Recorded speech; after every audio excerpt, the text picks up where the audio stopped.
So my name is Keeaana Warren. I'm with Purdue Polytechnic High Schools, and we're a network of high schools in Indiana dedicated to disrupting inequitable educational systems. And so the purpose of our school is to increase the number of Black and Latino students who have access to live out their freedom dreams or whatever their post-secondary plans are, specifically creating a pathway for students to be able to get to Purdue.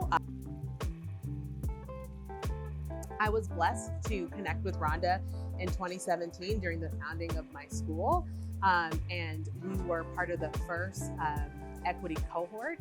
And so she provided us tools, guidance, professional development around how to truly create equitable schools. And what was so powerful about what she did, because a lot of people have in their mission, or they might even have a DEI statement, but she really walked us through the policies, the procedures, making sure that our budgets matched our values. So if we say we value diversity, equity, and belonging, that needs to show up in all the places. And she helped us realize the policies that might exist that weren't serving all of our students really well.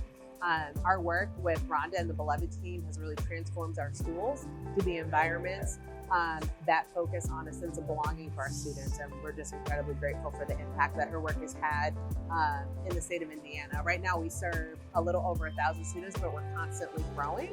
And so just a beautiful impact in our city. So our goal is to have impact, and so we have reimagined what high school looks like, because we believe high school as it has existed and continues to exist in many environments is not serving all students well. A lot of times we hear from our families that students don't have voice and choice. They're not empowered to create an environment that they inspire. They're bored. They don't get a chance to work on real problems that affect them. Our kids care so much about this world and people, and they're empathetic, and kids naturally want to learn. And we just need to, our job as educators is to facilitate that learning, and we believe that every student has a superpower, so we're really excited about that. We have done, through the support of Rhonda and her team, we have created an equity plan. It's a 3-year plan. Our board of directors love it. They're on board, they're supportive. But more importantly, our students and our families co-created it with us. And so we're in year 2 of that plan, and we've, across the years, we've received feedback and coaching from Rhonda and her team. And so we're at the process now where we need to look at what do the next 3 years look like. So we're really excited about that continued partnership with Rhonda and her team. So what's next for us? Beyond just continuing to serve the students, is we want to show the world, we want to show all of the states what can be possible when you partner with brilliant people like Beloved.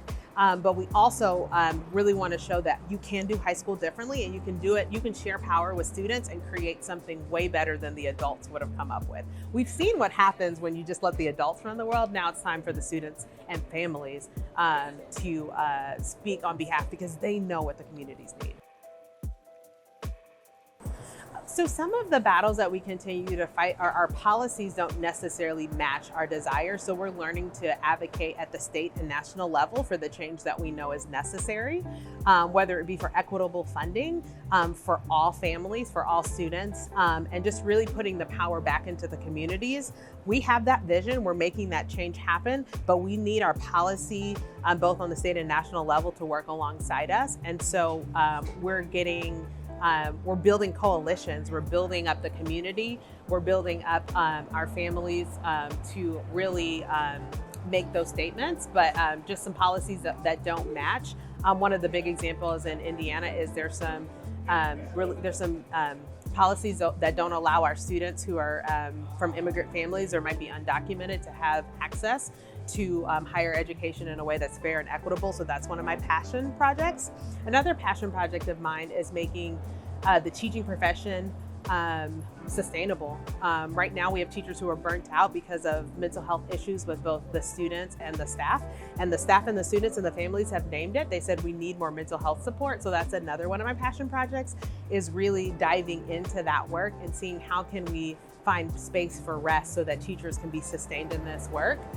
Teachers and students play a key role, but we just put so much on work, and not enough rest. And what I've learned through the work with Beloved And where I have grown a lot is understanding that your body, listening to your body, listening to what it's telling you, and take that time for rest. And when you do that, you're much more productive in those work times. And so I would say those are some of the big projects, making the work sustainable for teachers, and then doing that policy advocacy. Just working on some of our laws that are not equitable and are not serving people well has really become a passion for me, because it's one thing to speak about it, but it's another thing to really make it actionable.